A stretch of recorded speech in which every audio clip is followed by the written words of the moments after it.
Salut à tous, c'est Monté pour limpers.com.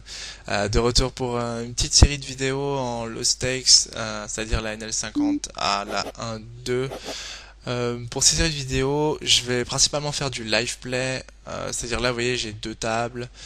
Je pense que c'est plus intéressant, c'est plus dynamique, les concepts rentrent beaucoup mieux quand ils sont joués en direct. C'est quelque chose que j'ai remarqué quand moi-même je regardais des vidéos.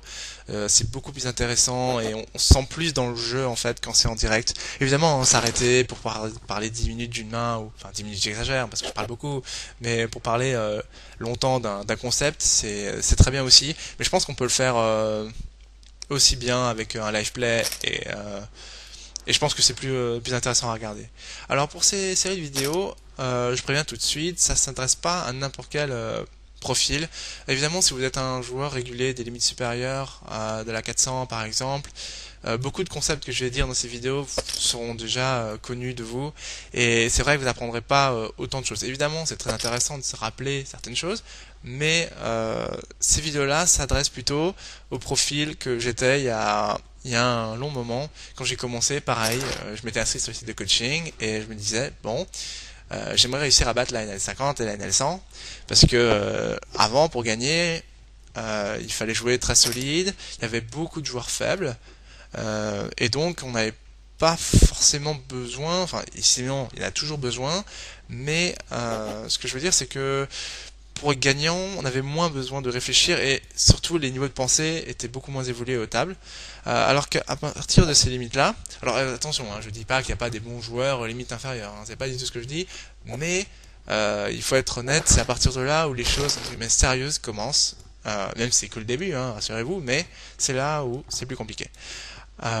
Donc pour ces limites-là, vous allez rencontrer beaucoup plus de joueurs réguliers qui comprennent bien le jeu et qui sont habitués du jeu entre régulars et qui sont agressifs. Avant, il suffisait d'exploiter les joueurs faibles, et en fait, à cette limite-là, les différences, c'est qu'il faut commencer à savoir exploiter les joueurs réguliers. Et donc, pour ça, il faut changer quelques petites choses dans son jeu, c'est-à-dire, il faut réfléchir à comment être moins exploitable. C'est-à-dire qu'avant, on était sûrement exploitable, mais c'était pas grave parce que les gens étaient trop faibles et donc ils s'en rendaient pas compte et donc on pouvait jouer un jeu assez facile et tout en faisant un profit assez important. Ici, si il y a certaines lignes, certains moves, certains raisonnements qui seront plus aussi adaptés parce que les joueurs vont comprendre ce que vous faites et certaines choses ne passeront plus. Et c'est là où il faut faire attention à, à pas mal de choses. Par exemple, des concepts genre la position, joueur de position, tout ça.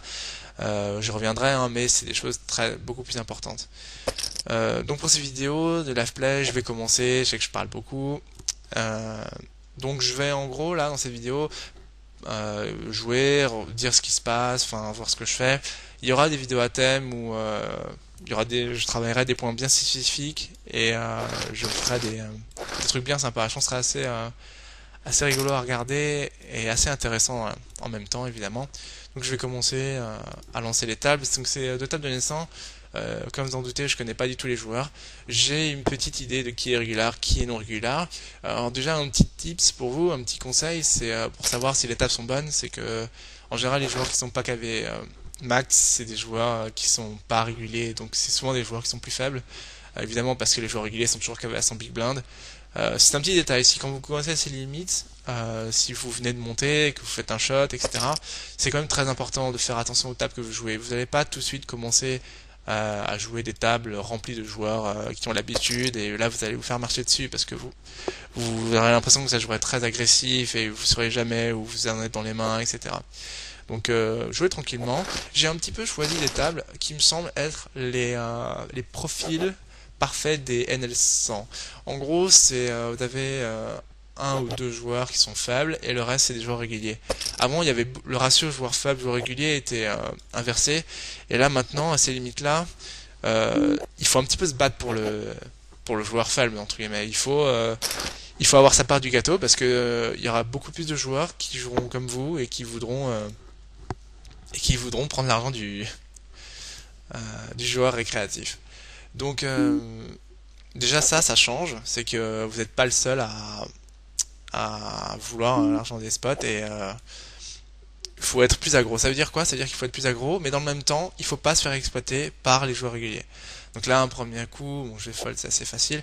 Par exemple, ça pourrait être un spot. Là, je crois que c'est des joueurs réguliers, donc je pourrais commencer à call bet. Mais là, le problème, enfin call bet, de 4bet.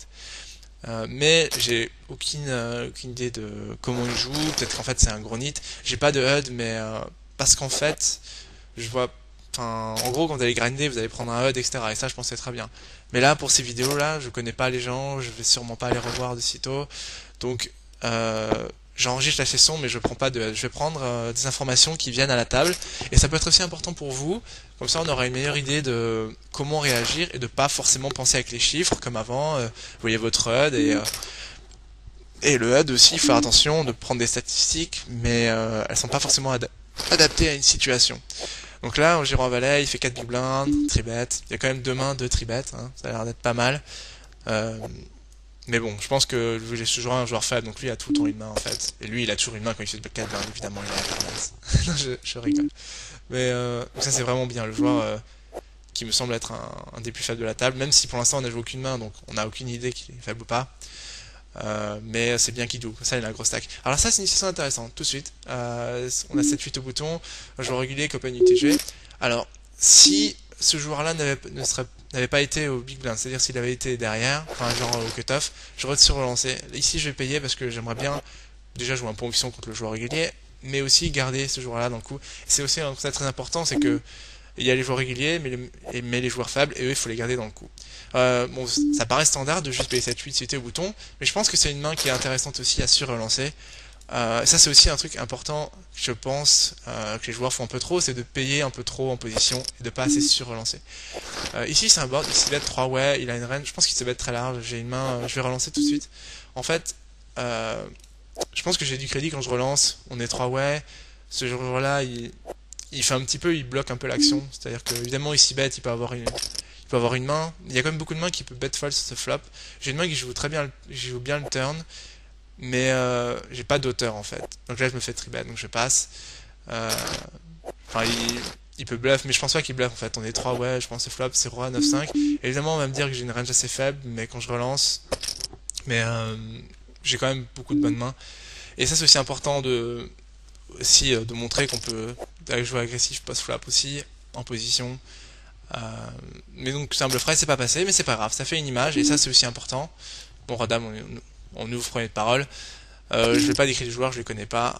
Donc ça c'est intéressant, c'est déjà une table très agressive. Je me fais surrelancer, et ce joueur-là, call. Ça peut être intéressant un spot de juste payer, mais je vais pas payer en fait, ce spot. Ici 3, il fait 15 alors qu'il y a un joueur faible qui a payé. Je pense qu'il a une main, il reste le mauvais joueur, sinon pour faire autre chose il fait très cher. Je vais passer ce spot. Certaines personnes diront voilà, il avait les rois. Le 6-7, on pourrait tenter de payer parce qu'on a la position sur le mauvais joueur. Mais le problème c'est qu'on est 3 way. Et lui je pense que c'est un joueur régulier, je l'ai vu sur plusieurs tables. C'est un joueur régulier, il a la position. Ça va être très difficile de faire un profit avec cette main-là. Genre il y a très peu de flops sur lesquels je serais content. Et on est à 3, genre si je touche un flush draw, je peux pas vraiment check raise, j'ai hauteur 7, si je touche une paire, je suis dans le noir, il va s'y bet, qu'est-ce qui va se passer, lui va payer, ou je sais pas quoi faire. Et c'est mieux de passer. On peut 4bet aussi. Le problème c'est que j'ai bluff raise juste avant, j'ai pas de bloqueur, j'ai juste hauteur 7, c'est un spot pas super à call 4bet, j'aurais préféré le faire avec une autre main. Mais même si c'est probable qu'il ait pas une bonne main, ce jour-là, je sais pas forcément. Je pense qu'il a pas une grosse main évidemment quand il call, mais on sait pas, il call quand même une surrelance, donc il a le droit d'avoir il a un éventail de mains pas aussi large que quand il paye sec une relance simplement.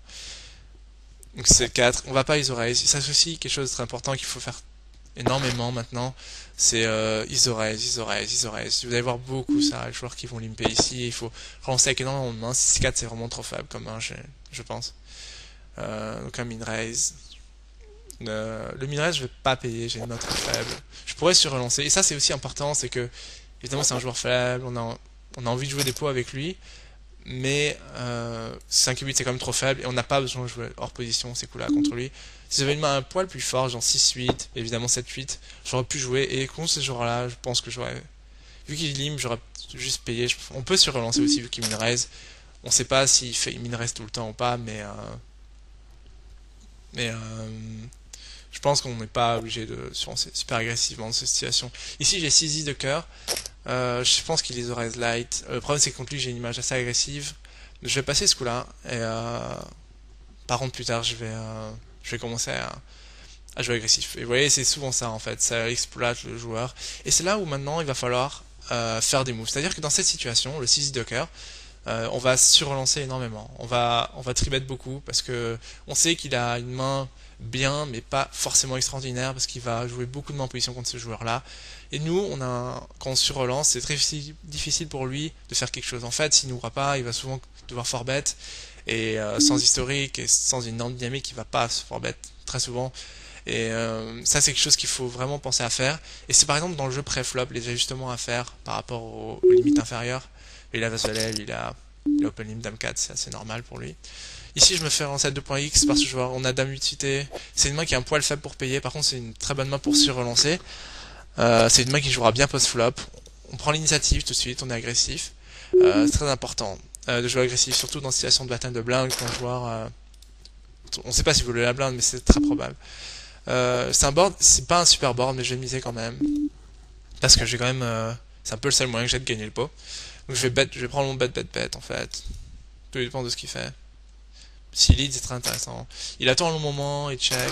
Alors au niveau du sizing, j'ai misé fort au flop. Ici, j'ai pas besoin de faire cher en fait. Je pourrais faire cher, mais ce que je veux, c'est pouvoir miser un sizing qui me permet de shove river en fait.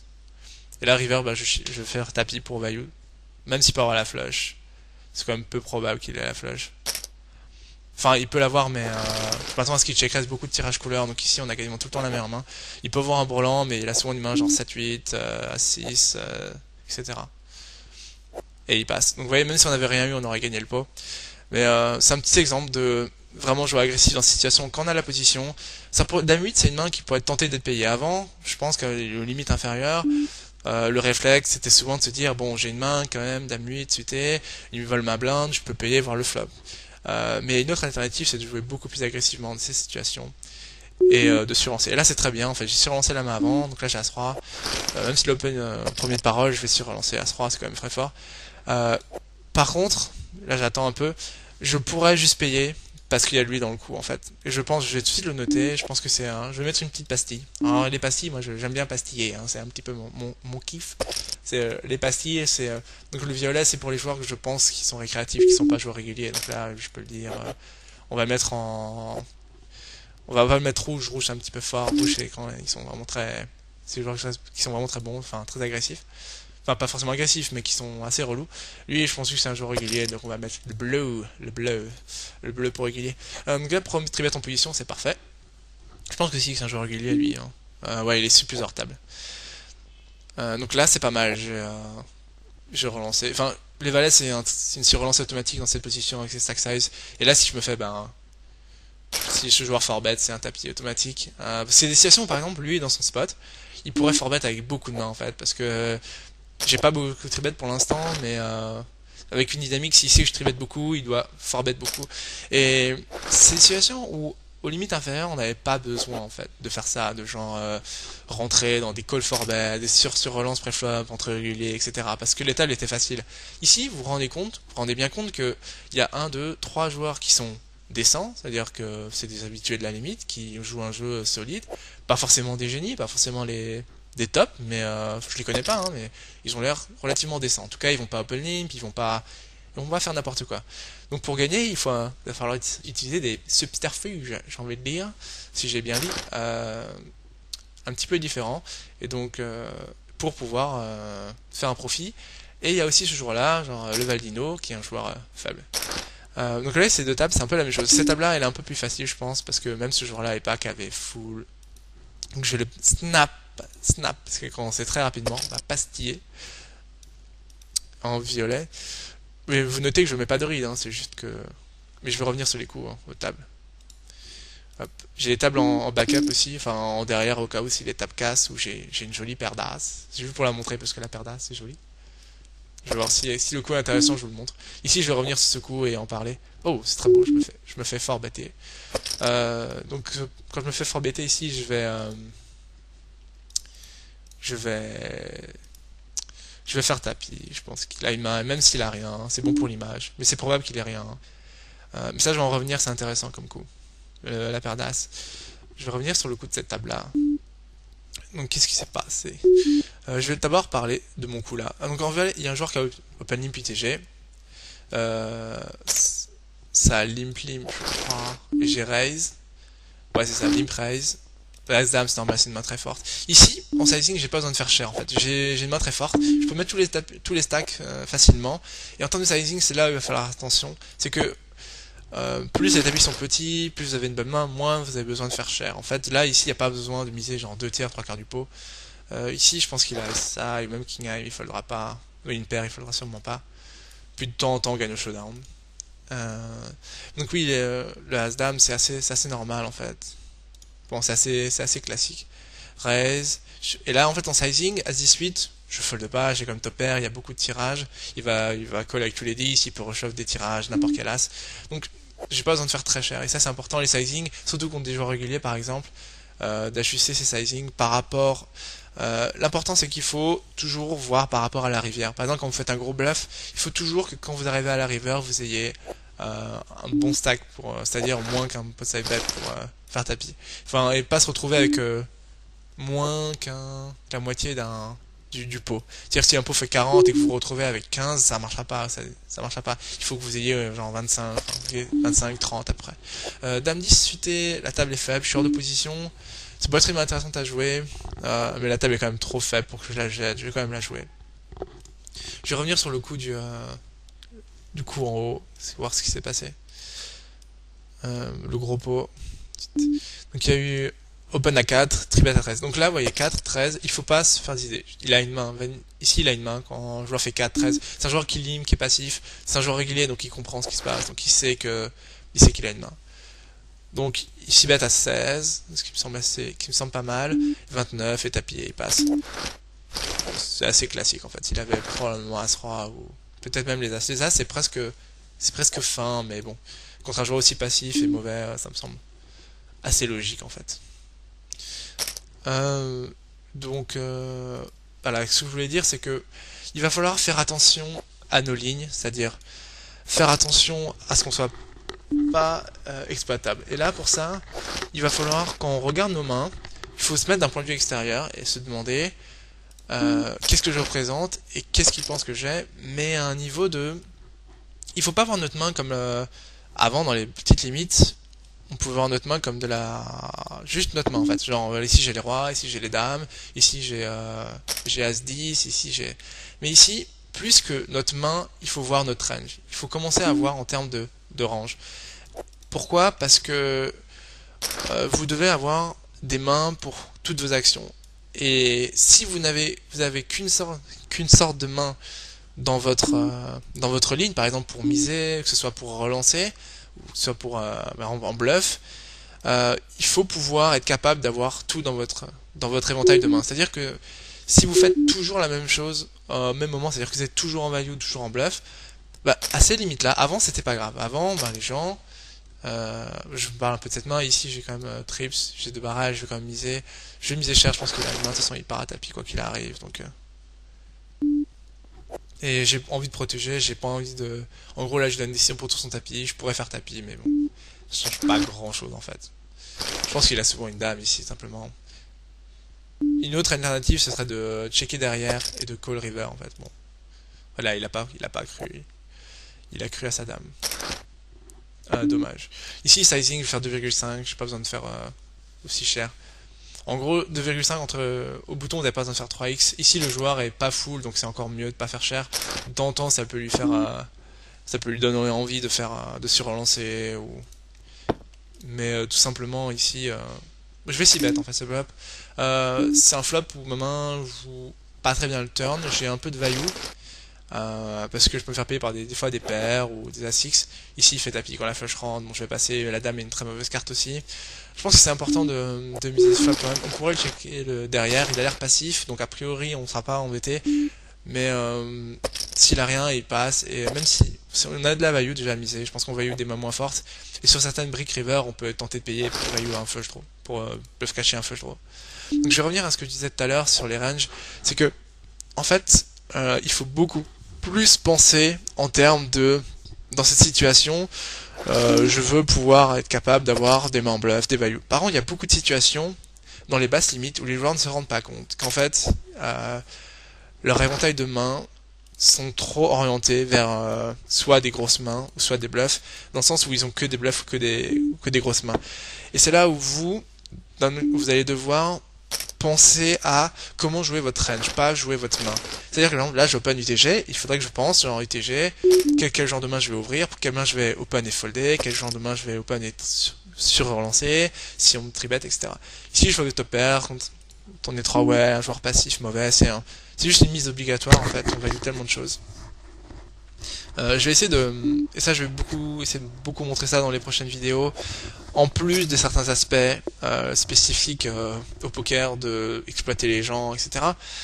Je vais plus essayer de montrer comment avoir une réflexion en termes de range, et ça c'est quelque chose que les gens font pas assez, et c'est un petit peu le gap et la différence, c'est que alors évidemment vous allez me dire je lis partout équipe SRM ça sert à rien, et je suis un des premiers à dire que j'aime pas ces termes là, mais on est obligé à un certain moment, quand vous jouez à un certain type de joueur, de penser à ça, de devoir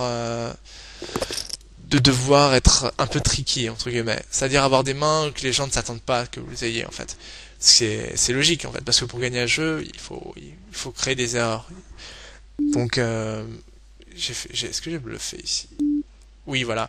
C'est un pot limpé. Je reviendrai, hein, je continue, mais en fait, c'est un pot limpé. Et donc, sur AC2, il a quasiment jamais rien. Il aurait sûrement même relancé un As. J'ai quelques backdoors.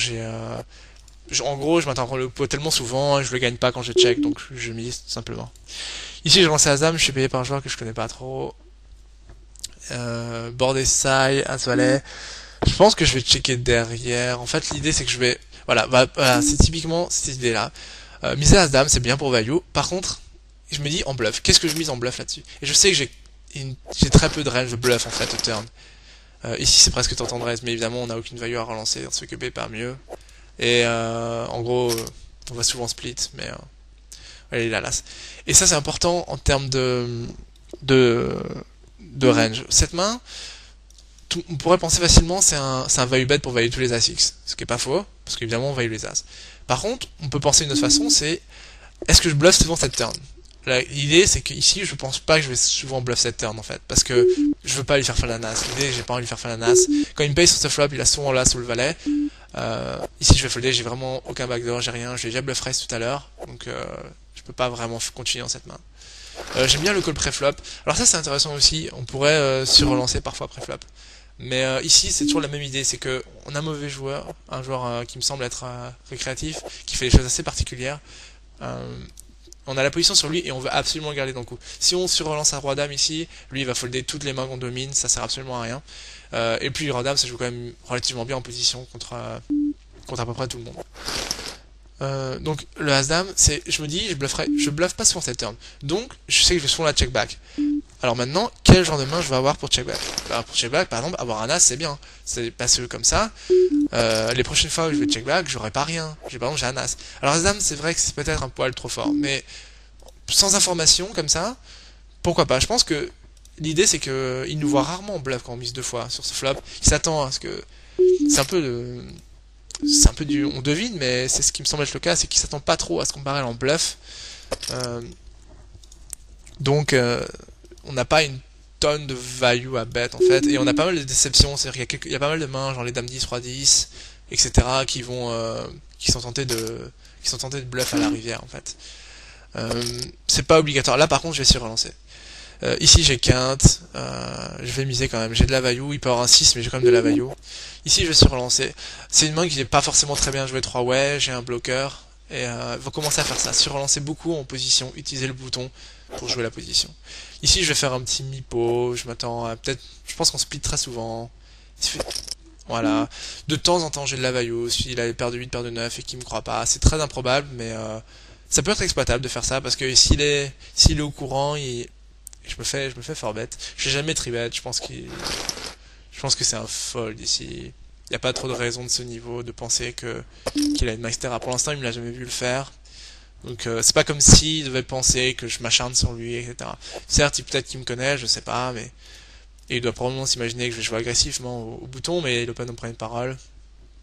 Donc, il n'y a pas trop de raison. Par contre, à la suite, j'ai quand même bien la surrelance pré-flop. Il va souvent folder ou forbet, il va rarement call, et même quand il paye, j'ai une main qui est pas la meilleure du monde évidemment, mais c'est une main qui va flopper relativement bien. Genre quand je touche un as, ou même quand je touche un 8, je peux être bien. Euh, euh, Sinon, oui, le As-Dame. Par contre, ce joueur, je pense que, vous voyez, il a pas d'auto-rebuy. Ça, c'est un signe aussi qu'il faut faire attention. C'est les joueurs qui ont pas d'auto-rebuy, c'est très certainement des joueurs non réguliers, parce que le joueur régulier a toujours l'auto-rebuy. Donc, c'est des petits détails, mais vous savez tout de suite. Vous voyez, je peux déjà pastiller. Cette table, elle est par contre, il n'y a pas du tout de régulier. Je vais mettre une autre table. Je pense qu'il sera un petit peu plus, qui sera probablement plus rigolote. En fait, celle-là, bon, en fait, pourquoi pas, elle est pas mal. Celle-là est remplie de régulier et celle-là est remplie de joueurs créatifs. Oui, je peux tous les pastiller. C'est un petit peu le bonheur de la naissance, c'est que, certes, ça devient sérieux, mais quand même, vous allez voir ça. Une table remplie de joueurs, un petit peu foufou, quoi. Donc c'est là où c'est vrai que maintenant je parle beaucoup, etc.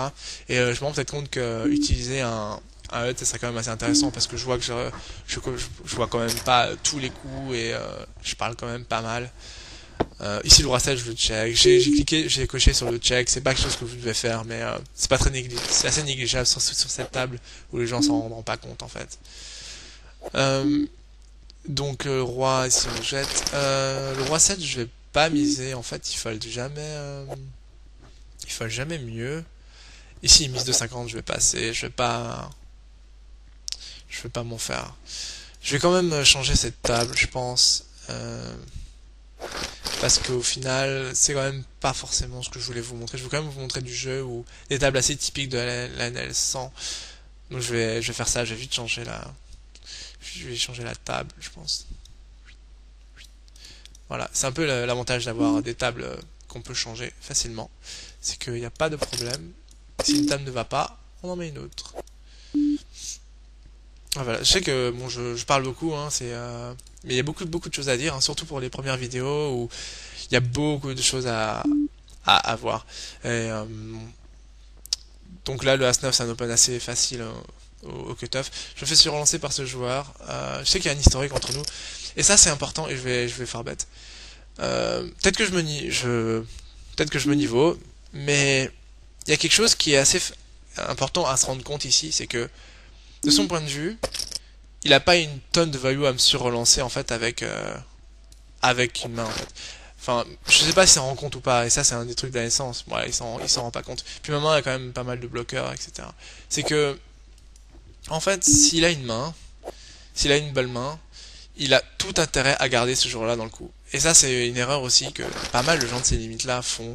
C'est que il faut vraiment se rendre compte que l'argent viendra en lui prenant des sous à ce joueur-là. Donc il faut tout faire pour le garder dans le coup. Et pour ça, c'est par exemple dans des situations où quelqu'un ouvre au bouton, vous avez une très belle main en petite blinde, et ben tout intérêt à juste payer. Vous pouvez le garder dans le coup, ça fait de la déception pour votre main après le flop, c'est-à-dire que si vous touchez cette main, je vais la jeter sur de position, c'est quand même bien faible. Si vous touchez, enfin, en gros, si la serre touche une main moyenne, il va pas vous croire sur une très grosse main et vous avez plus de value. Et c'est un peu ce que j'expliquais pour équilibrer les ranges, pour être un peu plus difficile à jouer et pour pas seulement que les joueurs réguliers se disent bon bah il paye juste, il a une mauvaise main. Ben avec des bonnes mains, même dans ce genre de situation, vous pouvez prendre un avantage en fait à jouer comme ça, à réfléchir de cette façon. Mais là je forbet très souvent dans ces situations de toute façon. Je sais qu'on a joué quelques pôles l'un contre l'autre déjà, donc je sais que c'est un joueur agressif, il m'a déjà triplet quelques fois.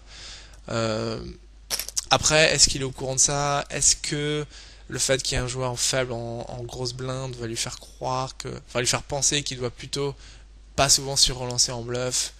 Je ne saurais dire, mais ça c'est aussi important de pas attendre, pas dans la réaction. Ça c'est quelque chose aussi, il faut penser à tout de suite quand vous voyez quelqu'un commencer à entre guillemets faire des moves et à commencer de jouer d'une certaine façon contre vous, de toujours tout de suite contrer. C'est-à-dire en premier tribet, par exemple premier forbet. Parce que en fait vous êtes conscient qu'il va tribet light, mais au début vous pensez pas qu'il faut forbet parce que vous dites ouais c'est le premier, etc. Et ce qu'on rend compte, c'est que souvent vous, quand vous le faites, votre premier, il est light aussi, parce que vous savez que il va vous donner les crédits, etc. Et pour eux, c'est pareil. Donc, on peut utiliser ça, et souvent jouer agressif très rapidement, pas attendre trop de s'adapter, parce que c'est là en fait où les joueurs ont les mains, parce que ils savent que vous adaptez. Donc, au moment où vous vous adaptez en jouant agressif contre eux, eux ils ont des mains parce qu'ils savent que vous allez le faire. Enfin, c'est un petit peu, c'est pas compliqué, mais c'est un petit peu l'idée, quoi. C'est qu'il faut les prendre à leur pied, à contre-pied en fait. C'est-à-dire quand ils s'attendent pas que vous les croyez, ben il faut en fait jouer agressif dans ces situations. J'espère que ça a été assez clair, hein, sinon je réexpliquerai, il y a pas de problème.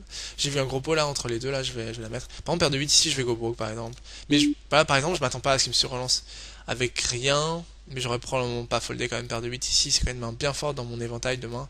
Par exemple, en termes de range ici, bon, paire de 8 c'est une main, bah, dans mon range d'open en small blind, c'est une main qui est relativement forte. Donc cette main, je peux pas me permettre de la jeter. Bon là c'est assez classique comme exemple, mais par exemple il y aura des situations post-flop où c'est important de se rendre compte de... en fait votre main, vous devez pas la jouer par rapport à sa force. Vous devez la jouer évidemment par rapport à sa force, mais tout dans un schéma de plan de jeu en fait. C'est-à-dire que toute action, vous devez en clair, les mains, vous devez les mettre dans des cases. C'est-à-dire cette case, c'est bon, je vais bet fold, je vais bet call, je vais check raise. Et en fait, pour chaque action, il y a certaines mains avec lesquelles c'est bien de le faire et certaines qui sont pas bien de le faire. Et c'est là où, pour passer un palier et vraiment devenir très très bon, regarder des vidéos très important, jouer c'est très important, et ça passe aussi énormément de temps à regarder le poker en dehors des tables. C'est-à-dire regarder des coups, prendre une situation, s'arrêter un moment, genre s'arrêter sur un flop, s'arrêter sur une turn ou n'importe. Ici j'ai des backdoors, je vais miser le flop en fait. Et parce qu'en fait je joue bien le turn, il va souvent fold le flop, j'ai pas envie de check raise, créer un gros port de position. Et par contre ce joueur là on peut lead beaucoup. Ça je peux prendre une note tout de suite, c'est qu'il a open limp PTG. Je vais pas prendre de note, mais en gros c'est un peu l'idée, c'est que allez je vais prendre la note. Je suis pas trop les notes, je suis pas trop une personne de notes, mais bon. Mais je pense que c'est très important que vous devez le faire. Et là c'est très bien, je me fais surrelancer. Et là maintenant je vais forbet. Et là peut-être c'est possible qu'il y ait ce niveau. Je suis hors de position, j'ai pas besoin de faire très cher. 18. Je vais faire 21. C'est un sizing qui peut vraiment lui faire croire que j'ai rien, qui fait juste un petit peu de clickback. Enfin, qui fait que je veux juste prendre le pot. Bon, il a valé la As-Dame. As-Dame, c'est par exemple plutôt pas mal joué en fait. Ça peut paraître loose, c'est-à-dire qu'en fait, oui, il y a un petit historique quand même, il a surlancé pas mal, mais il est conscient de ça. Et donc, il s'est ajusté.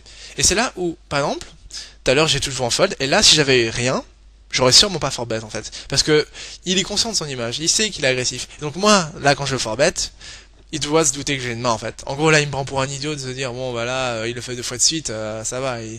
En fait, il a pas réfléchi au niveau de se dire, bon, là, il le fait, il a une main. Mais je suis d'accord que de son point de vue, si forcément il a tribet as-dame, ce qui est un bon play en soi, parce que tribet as-dame. Et si, je pense avoir une bonne image, on est super deep, je fais call for bet. Je pense que maintenant ça peut passer. J'ai montré une main tout à l'heure, 18-23, on est deep. Faire 24, ça suffit largement. Ça suffit largement pour mettre la pression post-flop. J'ai une main qui est un candidat parfait pour surrelancer ici dans cette situation. S'il fait tapis, je vais payer. Non, c'est pas vrai, faut pas payer. En fait, c'est un as bloqueur, c'est-à-dire que là, c'est moins probable qu'il a as roi, as dame, des mains comme ça. C'est une main qui jouera bien post-flop parce que c'est cité, et une main qui fait gut shot. Et c'est là, voilà les dynamiques, c'est important. Tout de suite, il tribet et je peux forbet tout de suite parce que là j'ai une bonne image. J'ai montré des mains et aussi, c'est un point important, c'est que il s'attend pas forcément à ce que je le fasse light. Ce que je veux dire, c'est que souvent les joueurs, ça vous arrive aussi, on vous tribet 2 fois de suite et vous dites, oh mais 2 fois de suite, c'est évident, il l'a, etc. Alors qu'en fait, souvent c'est le cas et donc il faut faire l'inverse, c'est-à-dire pas avoir de main. Bon, j'avais As-4 suite et c'est un peu de la triche, c'est un peu une très belle main. Enfin, c'est une très belle main dans ces situations pour le faire. Et là, par exemple, on parle en termes de range. Si je veux des mains pour call for bet ces situations, je vais pas le faire avec n'importe quoi. On joue pas des tournois où prendre tous les jetons c'est important et on doit le faire avec n'importe R parce que c'est un spot évident. En KGM, on a le temps. En cash, on doit choisir ces situations et choisir des mains pour le faire, c'est important. Et en fait, c'est un concept important à dire, c'est pour des fréquences. Ici, dans cette situation d'avant, je vais pas call for bet tout le temps, en fait. Je vais pas le faire super souvent. Mais, je vais utiliser la combinaison des timings, des dynamiques, et d'une main qui correspond bien à la situation pour faire ce move. C'est-à-dire que As-4 UT ici, mais oui, mais je perds mes tables, mais c'est très bien. Windows de merde. C'est que As-4 suité, comme je l'avais dit, c'est un As, donc c'est un bloqueur, et c'est une main qui peut flop pour barrel facilement, parce que j'ai flush draw, je peux avoir des gutshots en plus, et puis le 4, ça fait quand même des paires intéressantes, c'est des paires invisibles, le 4, il nous met pas dessus, quoi, ça vient 4-4-2, on lui prend tout, hein, faut être honnête. Donc, important, c'est que... Et par contre, si j'avais eu par exemple 9-4 offsuit, je l'aurais pas fait. Et pourtant, le spot, on aurait pu me dire, ouais, mais c'est pareil, genre, ça marche. Ici, je vais faire quelque chose d'intéressant, je vais juste payer quand même. Si le joueur la table est compliquée, ça pourrait être un spot de surrelance. Et ici, la table m'a l'air relativement facile dans le sens où il reste quand même des joueurs faibles à parler derrière nous. On sera en position sur eux. Cristella, voilà, je veux jouer des pots avec Cristella, avec Filation, on va dire. Hein. On reste poli. Et donc là, ici, bet flop, j'ai pas touché. Je pense qu'il s'y bet avec tout son range. Je vais tourner ma main en bluff tout de suite. Et c'est pareil, c'est un candidat intéressant à ce dame. Évidemment, je rate pas grand chose, mais alors il y a cette ligne là de raise le flop, et il y a une autre ligne qui est de call flop, call turn et river. Ça pourrait être aussi une ligne intéressante. Ça pourrait être aussi mais je pense que j'aurais quand même des bonnes mains à raise le flop, donc je m'attends pas à me faire playback une tonne. Dans le sens où cette 8 cité, je vais être OP. Allez, je l'ai juste solide poker. Je vous apprends. J'étais 7-8 cité. L'idée en fait, c'est le problème, c'est que si Christ est là et en small blind, j'open parce que je vais être en position sur lui ou elle pendant le coup. Et alors qu'en fait, ici je vais être hors de position sur tout le monde, ça va vraiment pas être agréable à jouer. Il met un poids plus fort, ça va être intéressant. Certes, cette utilité, c'est quand même un connector, mais je pense que ça peut être ok de l'ouvrir. Moi, je préconise pas, mais je vais pas allumer quelqu'un pour l'avoir fait. Donc le As-4, je vais finir sur le As-4. Ouais, je vais finir le As-4 et après je reviendrai sur le As-Dame. Parce que là, vous voyez, là, il y a quand même pas mal de choses à dire. C'est super intéressant. C'est là où on aurait pu arrêter, etc. Mais moi, je préfère, c'est plus dynamique, etc. Ça bouge, il y a plein de mains. Et au pire, je peux m'arrêter après et discuter. Donc le As-4, si j'avais eu une main pourrie, enfin genre aucune main, j'aurais pas fait ça, parce que en termes de fréquence, je vais pas le faire tout le temps ce move. Je vais le faire, par exemple, quand j'ai ce genre de main qui joue bien. En cash game, si la situation se prête à faire quelque chose, il faut quand même avoir une main en fait, et contrairement par exemple au tournoi. Voilà, je me répète pas mal, mais ça me semblait important. Donc oui, et aussi la dynamique, c'est que dans cette situation, je m'attends beaucoup à ce qu'il me donne du crédit, et surtout on est deep, et je m'attends vraiment à ce qu'il me donne du crédit dans cette situation, surtout qu'avant j'ai montré une main, j'ai pas vraiment été super agressif contre lui.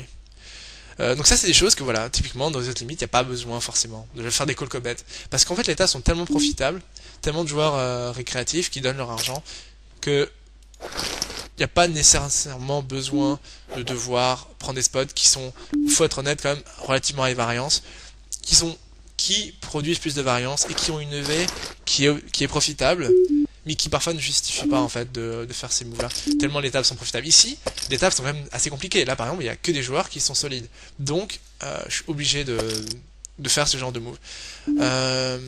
Là, 5-6, c'est intéressant. En général, je raise, mais je pense que je vais raise quand même. Je vais faire 5. Le problème de payer, c'est qu'on va amener la big blind dans le coup, et cette main-là, elle a pas forcément envie de l'amener dans le coup. Et on peut prendre le coup pré-flop, ce qui arrivera pas souvent, mais et puis il y en a un qui joue bien post-flop. Et c'est important aussi de pas juste payer. Je sais pas si c'est un réflexe encore dans les basses limites ou pas, de compléter en small blind, mais c'est vraiment important de jouer agressivement en small blind. Parce que on prend l'initiative, et c'est important de le faire avec des mains. En gros, toutes les mains que vous allez payer en small blind, quasiment, dans sa majorité, quasiment toutes les mains sont bonnes pour une relance, je pense, pour jouer heads up. Ici, je vais quand même miser, je m'attends pas à ce qu'il fold super souvent, mais il y a quelques éventails. Il y a un éventail dans sa main qui va fold. Par exemple, voilà, cette pote, on va parler en range. Qu'est-ce que je veux bet fold? Ici par exemple, bet fold, paire de 7, ça me paraît ok, parce que je peux pas bet et faire autre chose en fait. Je peux pas bet tribet et go broke, c'est complètement spewy. Je peux pas bet call parce que c'est injouable. Je peux check fold. C'est des mains ok pour check fold. Elle est un poil trop forte pour check fold. Dans le sens où bon, les pocket pairs en dessous. En fait, bet c'est quasiment le seul moyen que j'ai de gagner le pot. Si je veux choisir des mains pour check fold, c'est flop. Genre, je vais prendre des paires plus faibles, des paires comme paire de 3, paire de 4, paire de 5, des paires vraiment très faibles. Je pense que je peux les check fold. Je sais pas s'il y a d'autres mains que je vais check fold. Si, il y a des mains comme par exemple 6-5, des mains comme tout ce qui me donne vraiment quasiment aucun backdoor, etc. C'est des mains que j'ai check fold parce que Dame 10-2, c'est quand même un flop où je vais pas s'y bet 100%, il faut pas s'y bet 100%. Et donc, des mains qui me donnent aucune équité au turn. Donc tout ce qui est avec As-2, enfin As-3, As-4, tout ça, je pense que je vais miser flop. Parce que c'est des mains qui déjà un peu l'As, c'est un peu bloqueur sur des mains comme As-Dame, etc. Mais même si c'est assez négligeable, c'est quand même, on peut y penser. Mais c'est des mains si j'ai des backdoor flush, c'est des mains qui peuvent me donner des quintes, l'As, top pair, c'est hyper important. Donc des mains comme 6-5, si je touche, les paires, elles sont même pas sûres de me donner la meilleure main, etc. Donc ça devient assez compliqué. Ici je vais folder 9-8 au cutoff. Ce joueur m'a l'air assez agressif. Celui-là m'a l'air assez tag, solide mais pas mauvais. Celui-là j'ai aucun read sur lui, donc 9-8 au cutoff. Je pense pas faire un profit à ouvrir cette main tout le temps. Un as suité UTG, j'open tous les as suités dans toutes les positions, c'est des mains très fortes. Il y a certaines tables très difficiles où on peut parfois jeter, même si j'ai pas le réflexe de jeter. Moi. Enfin mon réflexe c'est d'ouvrir toutes ces mains et je pense que vous devriez ouvrir toutes ces mains dans toutes ces positions. Voilà. Donc la paire de 7, voilà, c'est pas vraiment on commence en range, c'est pas ma main, bon je sais pas quoi faire, je mise et voilà. C'est juste que je pense que paire de 7 c'est la meilleure façon de jouer cette main là dans ma range. En fait c'est une main que j'aime bien la mettre dans ma range de bet fold. Pareil pour des mains de bet tribet, est-ce que je vais bet, la question c'est déjà est-ce que je bet tribet c'est flop. Il y a très peu de mains, je vais bet tribet en fait ici. Et vous voyez comment là maintenant je suis en train de parler de cette main avec paire de 7 et comment j'extrapole et comment j'arrive à je peux parler genre pendant 20 minutes de cette main sur chaque street, à quelle main je vais mettre dans ma range de bet fold, check fold, etc. Et je sais même pas si bet ce flop en fait, c'est 3 way, roi dame 2, roi dame 4, j'ai des backdoors et c'est une main par exemple, j'ai pas forcément envie de l'avoir dans ma range de 6 bet. Elle peut être intéressante mais j'ai pas trop de read et quand je suis payé par deux joueurs, sur là je m'attends pas à avoir une tonne de full equity.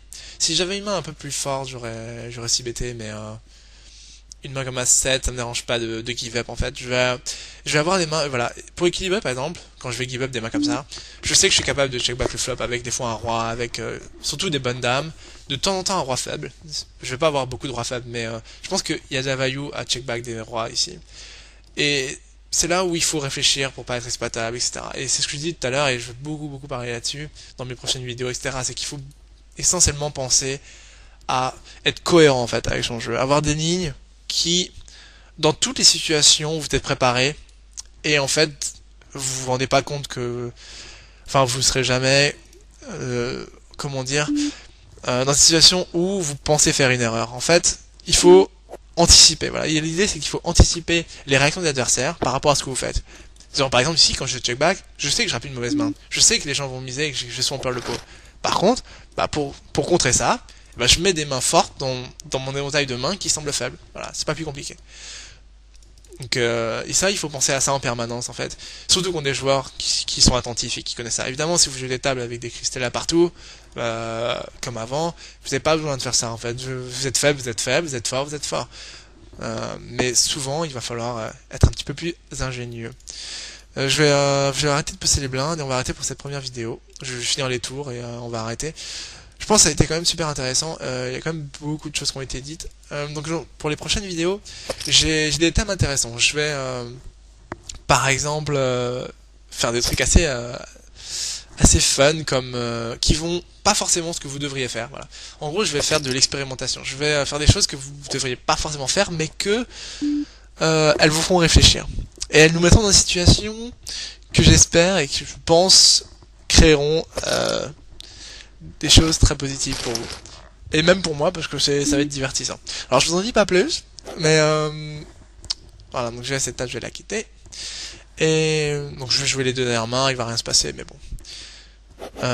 Donc voilà, je vous prépare des trucs un petit rigolo. Donc j'espère que cette vidéo vous a plu. C'était la première d'une série en assez limite là. Donc c'était Monty pour limpers.com. Vous postez tout comme d'habitude dans le titre de la vidéo. Et à bientôt. Ciao.